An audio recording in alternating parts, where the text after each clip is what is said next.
Terjawab siapa yang ditunjuk Presiden Jokowi gantikan Jenderal Andika Perkasa.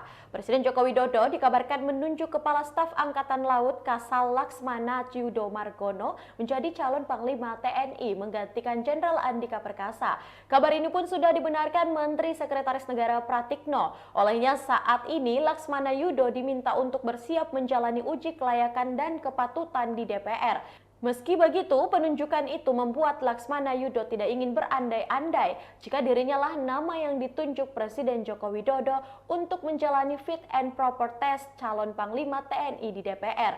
Menurut Kasal Yudo, surat Presiden Jokowi terkait pergantian Panglima TNI baru dikirimkan pada Rabu 23 November 2022.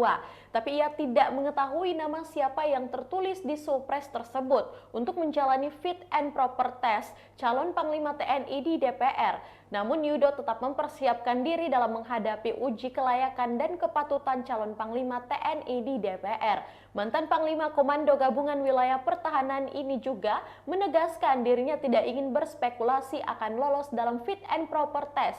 Adapun Andika Perkasa akan memasuki masa purna tugas pada 21 Desember 2024 mendatang. Baik Tribuners, itulah berita Hot News hari ini. Saksikan berita Hot News lainnya hanya di kanal YouTube dan Facebook Tribun Timur. Terima kasih sudah nonton.